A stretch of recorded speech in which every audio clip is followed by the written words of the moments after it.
really matters? That might be the most important question you can ask. So let's talk about it. Welcome to What Really Matters podcast, Everyday Spirituality with Karen Wyatt. Hey, thanks for joining me here for another episode today. I'm glad you're here. I'm going to be talking about the garden and the galaxy, multiple ways of seeing. And this is an important topic because one of the hallmarks of growing in consciousness and growing to higher levels of spirituality is being able to see yourself, your life, the events of life, and other people from more than one perspective. We want to reach a point where we can actually look at life from many different vantage points. That's when we'll be able to find greater compassion for other people, compassion for ourselves, for our own lives and how they've unfolded, and also be able to operate with a little bit of higher wisdom in the choices that we make and the way we look at things. So I'm going to talk a little bit about two perspectives that I've written about in my books that I call the garden and the galaxy, in order to introduce this idea of being able to look at life in different ways. And then we'll apply the garden and the galaxy points of view to the current situation that we're in as I record this, which is being in the middle of a pandemic. So let me try to explain these two perspectives to you. The first perspective being the garden view. And when I call it the garden view, I'm talking about our day-to-day lives and how we look out from ourselves through our own eyes and see what is happening around us in life. So the garden view of life is just whatever we're experiencing in the moment. The work we do, the family we're part of, the people in our day-to-day lives, the food we're eating, the community we live in, the social climate around us, the connections that we have with other people that we know and that we spend time with.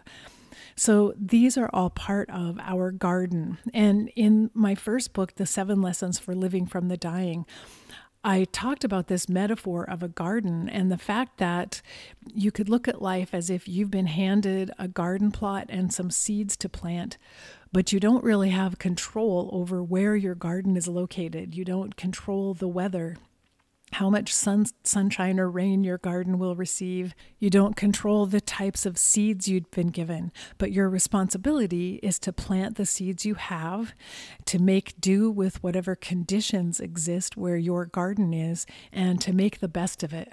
And that's really what our day-to-day lives are like. We don't have control over the families we're born into, over the societies and culture that we're born into. We don't have control oftentimes over the financial circumstances that we live with. We don't have control over our genetic traits that we've inherited from our family. But we do have a responsibility to make the most of whatever positive and negative qualities there are in our lives to try to create the best life we possibly can and to live in the best way we can with whatever limitations or assets have been handed to us in this garden of life. So we can look out through our eyes and survey what is happening to us right now and make judgments about that. Is this good or bad? And wonder, why did this happen to me? Why are things like this? What's going on here? We might see that someone else has a better garden plot or got more seeds to plant or is experiencing much better weather where their garden is, so their plants are growing better than ours. And we might feel deprived. We might feel that we haven't gotten the same breaks in life. We might feel that we started life one step behind everyone else and we have no chance of catching up. And I want to read to you what I wrote in the book, The Journey from Ego to Soul, about the garden. The garden is where our day-to-day lives unfold and where the ego exerts maximum influence. The garden consists of our work, relationships, and general activities, and is plagued by difficulties over which we have no control. Just as storms, drought, pestilence, and weeds may threaten the survival of an actual garden, our lives here on earth face constant challenges from illness, loss, failure, disappointment, and betrayal. Even the global pandemics that have threatened the entire world are part of the perilous functioning of the garden. Working and surviving in this garden of life requires ongoing attention to ever-changing details and can often be discouraging. So I think you get what I'm talking about here. It's how life appears to be unfolding for us wherever we happen to be in our lives. When we look through our own eyes at the smaller view of life in the day-to-day as it unfolds for us. But another way of looking at life that I want to emphasize for you here is what I call the galaxy view. I named it the galaxy view after reading about Edgar Mitchell, an astronaut who started the Institute of Noetic Sciences. And he described looking at planet Earth from space, from his spaceship, and seeing the Earth as this small blue orb out in space, surrounded by blackness and the light of stars.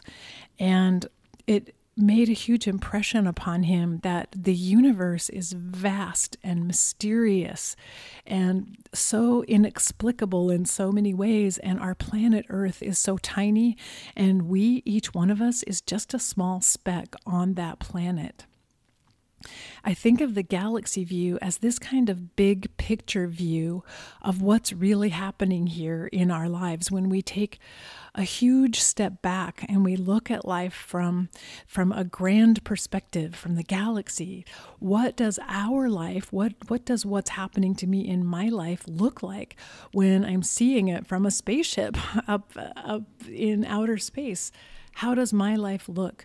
And these events that I get upset about and fret over all the time are actually very, very tiny. They're the tiniest little blips in the progression of the entire universe over time. So taking this galaxy perspective helps me shift away from being overwhelmed by the day-to-day discomfort and distress and fear that's present in life, and to see that what I'm dealing with is actually small in the entire perspective of the galaxy, of the universe, and that perhaps I can look at my own life from that perspective more often and find some calmness and peace there. So now I'll read to you again what I wrote in the Journey from Ego to Soul about the galaxy. The galaxy view is what is needed during times of distress to provide a bigger picture and a balanced perspective of the tragedies of the garden. For the galaxy view allows us to look at all of the events of life here in the Garden of Earth as if we were capable of seeing the entire universe at once.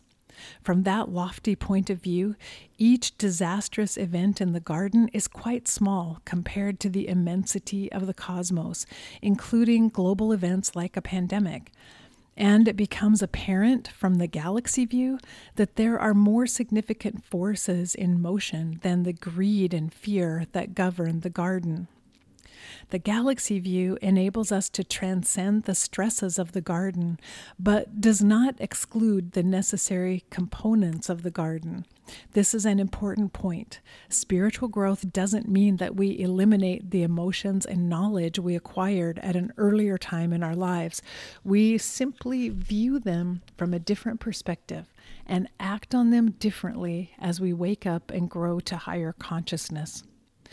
So I want you to think about these two perspectives, the garden and the galaxy, and we're going to look at the pandemic, which has come up a couple of times in the writing there, and really help us understand how can the garden and the galaxy help us with what we're navigating right now in 2021 with a global pandemic that is still present here on our planet. So the pandemic obviously is taking place in the garden of life right now, where we're living day to day. The pandemic is affecting each one of us on an individual level, where we are each experiencing difficulties in life because of this pandemic. And not one of us has been unaffected by the pandemic. In fact, in many ways, we've been overwhelmed by it because the pandemic is causing stress on our physical health. It's causing economic stress, relationship stress, social stress, political stress, racial stress. Everything that we have relied upon, everything that we have taken for granted in the past is being threatened right now by the presence of this pandemic, and has been since the beginning of the pandemic more than a year and a half ago. So we are overwhelmed in many ways in this garden level with fear. There's fear of the unknown. We don't know what will happen. We don't know how this will resolve. We've lost our bearings in many ways. We may have thought we were on a certain path, and many of us lost our jobs or changed our career path or moved to a new place. What we counted on, what felt real and safe and normal to us in the past, has shifted and changed. We're also exhausted because we've been going through it for such a long time, and there's been no end in sight, really. We may have had some ups and downs in the midst of this pandemic, but we're coming close to 2 years of dealing with this emotional stress of the pandemic.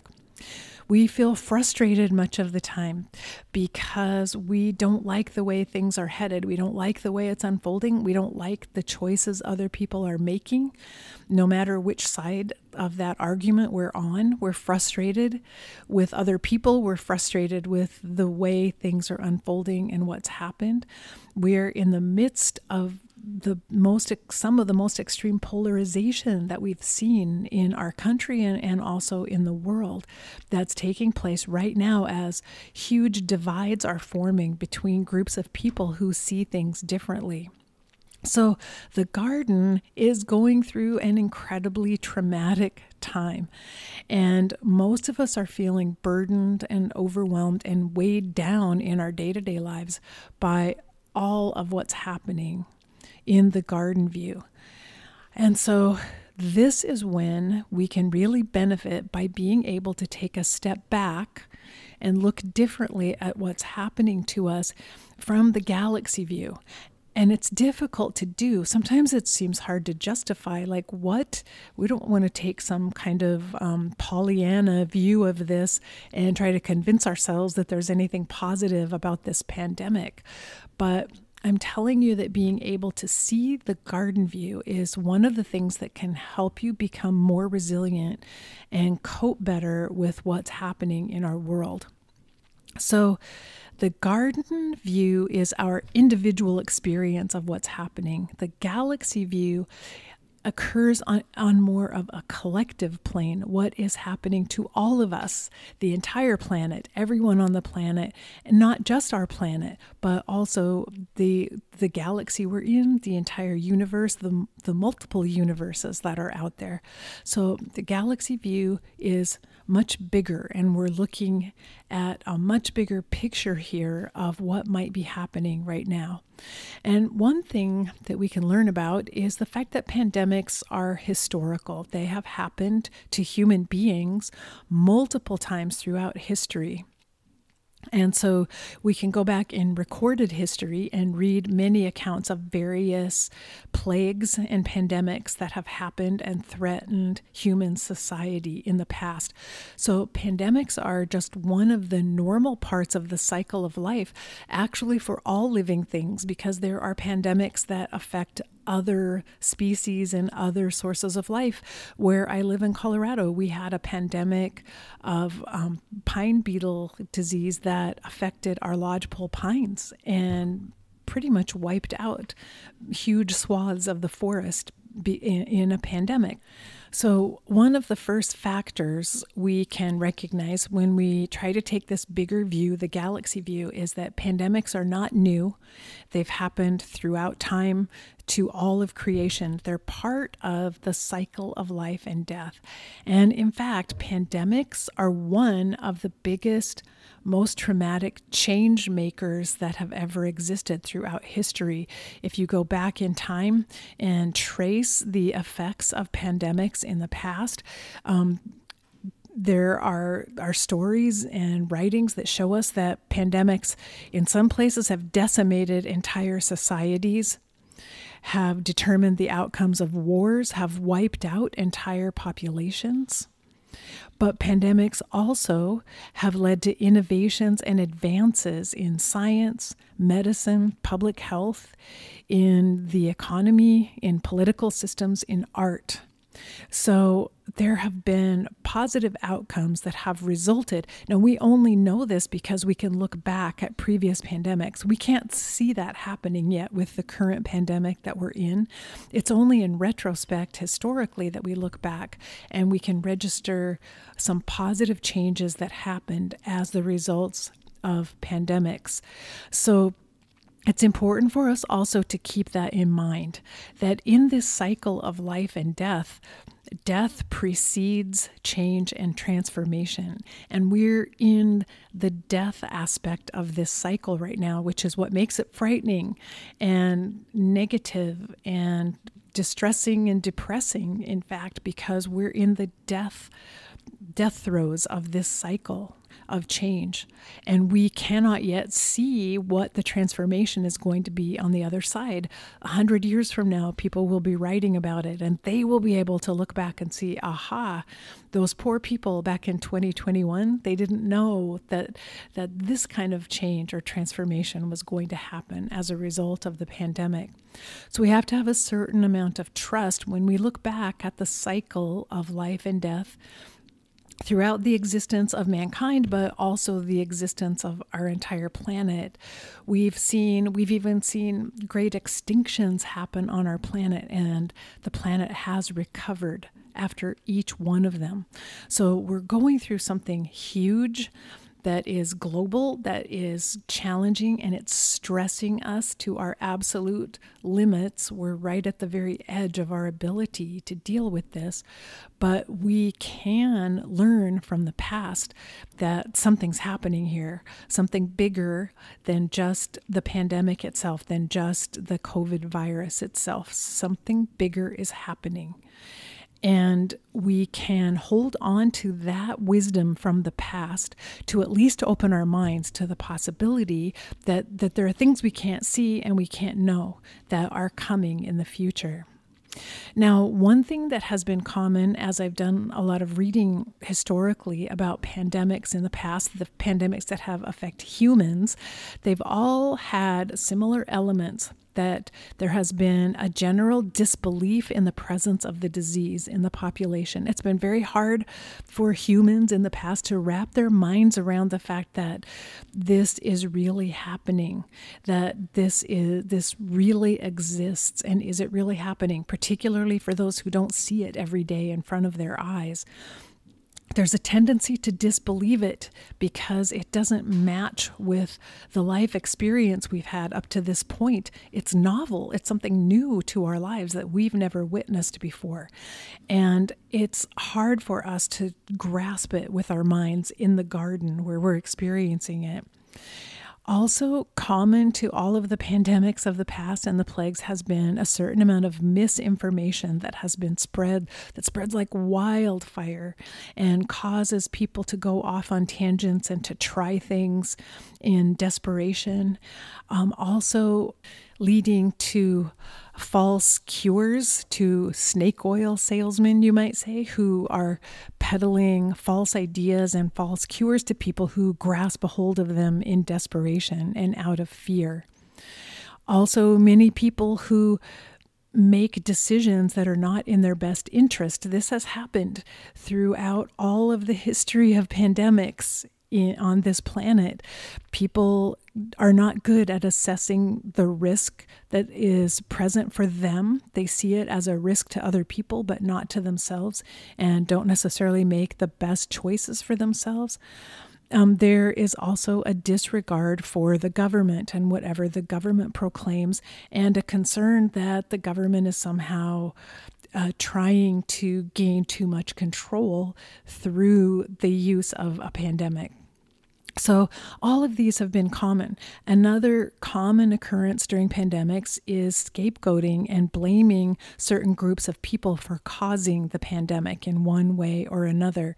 And so as people in fear desperately seek how to protect themselves and how to get out of the pandemic, they tend to look toward other people that might be to blame and place all of their anger on those people rather than looking within themselves and evaluating what could I do and what should I be choosing in order to keep myself healthy. So when you look at the pandemic from the perspective of the garden view, this day-to-day life where we live in our lower consciousness, from our lower self, where the ego is in control, from the garden view, the tendency when we're in such a traumatic state is to hunker down, to say, I'm doing what I want. I'm doing it my way. I'm right. No one else is.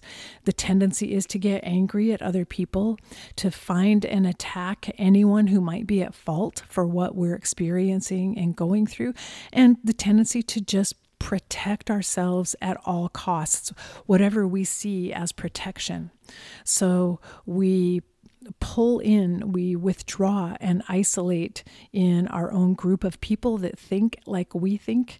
We blame others who think differently than us, and we stop associating with them and decide not to talk to them because it's too risky.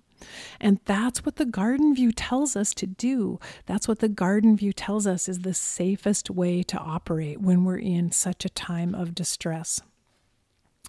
But the galaxy view, which has already shown us that this is a historical repeating phenomenon, the pandemic, something that's part of the cycle of life and death that has happened to humans many times before, and we can learn from the past and learn perhaps better ways of dealing with it.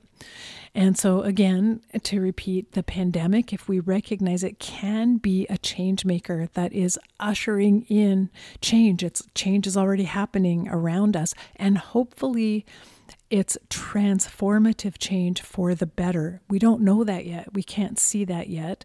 We may doubt it. We may fear that things are not going to get better. But our hope has to rest in past wisdom from history that says things can change for the better as a result of something like the pandemic. So the galaxy view reminds us to look not just at what is best for me. What do I think? How do I see the world? And how do I want the world to respond to me? But to look at the good of the whole. What is best for the whole, for all of us, for the collective on the planet? How could I contribute in my society, in my day-to-day life, in a way that will make things better for everyone? And so that's a new way of thinking. It gets us right out of the garden where we're feeling sorry for ourselves and feeling victimized by other people to say, I have a responsibility to the collective. I have a responsibility to the whole planet, to the whole galaxy here. And I want to contribute what I can to the goodness that is here, to the love that exists on this planet. I want to bring something good and helpful and productive and transformative into this situation to make things better in any way I possibly can. Instead of hunkering down and blaming and attacking others, I want to be the source of positive change and goodness and renewal in the world. So this association with the good of the whole rather than my own individual good that the garden tells us to focus on. Next is an attitude of being patient, being able to wait and see, understanding that we don't have all the answers. We never will. Some of the things that we can't see now are not going to become apparent for a long time. And we have to be patient with that. We have to allow things to unfold as they do. So we have to learn to tolerate uncertainty and the unknown, and to live in a situation where we have questions that we're living with that cannot be answered right now. And we simply have to do the best we can in spite of our questions. situations. We have to look at what we do know, what we can learn, what we've learned from the past, and operate on that, and wait and see what happens next and what comes next. We also have to be in it for the long haul. So another aspect of patience is being committed to the idea that I'm going to keep bringing my love and positivity and compassion to this situation for as long as it takes. I'm not just here for today, for this moment, and then I'm going to go back to being a victim and blaming other people. I'm here for the long haul, however long this takes, whatever steps have to happen for transformation to occur. I'm here for it, and I will keep giving in as positive a way as I can for as long as I can. And then we have to remind ourselves that all of this is a process to help us learn and to improve our skills at coping, for one thing. Like, how do we live in a place of uncertainty and the unknown and fear all around us and continue to generate love, continue to feel love and compassion for other people? How do we do that? It comes when we can step away and look back at this situation from the biggest galaxy vision possible and say, on the whole, something positive can come from this, and it's more likely to happen if I contribute in a positive way to the transformation as it's taking place. We have to be willing to adapt. So learn to cope, be willing to adapt, be willing to change. We have to let go of our attachments and our expectations. How things were 2 years ago, that's not how they are right now, and they can't be that way now, and they won't be that way in the future. We have to be able to let go of the past and to say, we're moving into new territory now. We can't see it all. It's still dark out. We can't see exactly where we're headed or what's around us. But we have to trust that we're headed someplace different, and we're hoping that the transformation is going to be positive. And once again, we're bringing our positive energy to it, and we're committed to it, and we're in it for the long haul, and we're going to wait and see what comes next. But meanwhile, we're not holding on to too many expectations for the future, which is the other thing that leads us to more suffering. It leads us into disappointment and discouragement if we expect too much from the future. So we have to hold everything that's happening around us lightly. And when we see things move forward in a positive way, enjoy it, but celebrate it with a light grasp, not attachment, and understand that we're in a very volatile time where things are changing around us rapidly. So don't hold on too tightly to anything from the past or any hopes for the future. Just stay in love and compassion and grace and forgiveness and mercy, and stay positive when you can, but don't deny your negative emotions as well. Don't deny your anger and fear when those are present as well. Sit with them and be with them. Don't get dragged down by them, but allow them to be present. And then we also need to call upon our own creativity, because that's actually what's really needed in this moment. As much creativity as any of us can muster, this is the force within us that allows us to come up with something new that we haven't thought of before, a new way of doing something else that we want to put out into the world that we don't know. We don't know if it will work or if it will be helpful or not, but allow our creativity to come forward without being able to see the outcome of it, and without being able to know for sure how it's going to help. To be honest, that's where this podcast came from, What Really Matters, because I got the inspiration that I need to do spiritually based podcasts right now and put them out into the world. So I'm listening to that call and I'm using my creativity to do it, but I have no idea. I don't even know if anyone listens to these episodes. I don't know. Or if anyone will, or when they will. I don't know that, but I'm listening to the call of my creativity that says, create this, make this, put it out into the world and let it be there. So that's something very positive that you can focus on. What is your creative inspiration telling you right now? And don't let fear pull you down and stop you. Know that this is the time when your creativity is needed and necessary and perfect for the situation that we're in the world. And then once again, remember to just stay in the present moment as much as you can. Stay here and witness and observe what's happening around us. Don't get weighed down by sadness and regret over the past that no longer exists.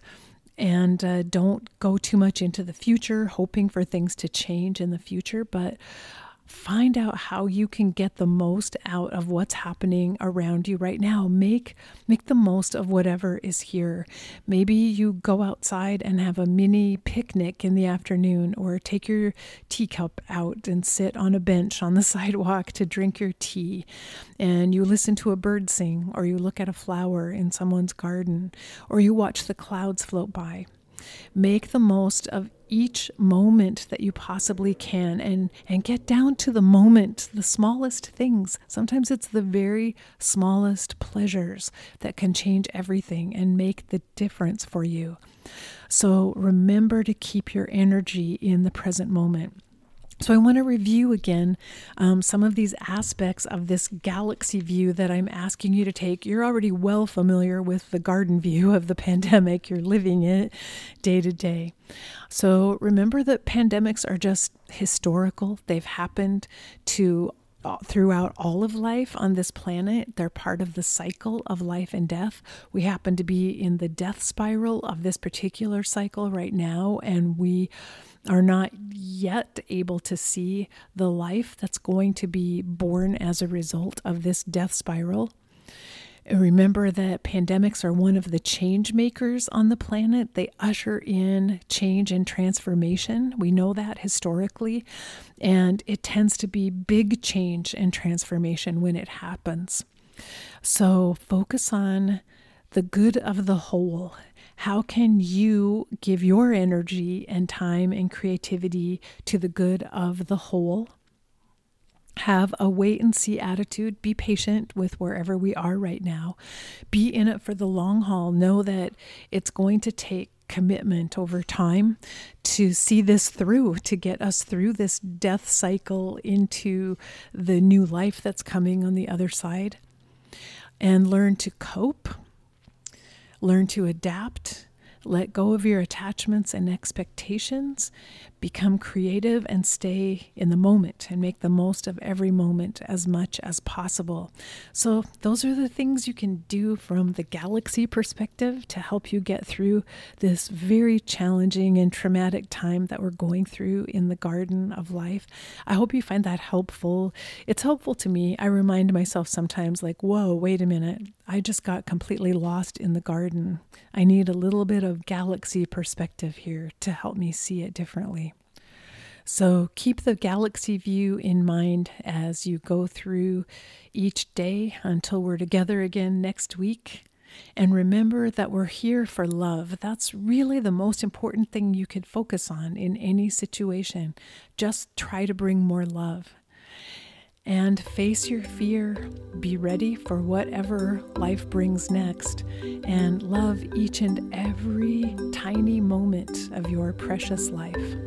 Bye-bye.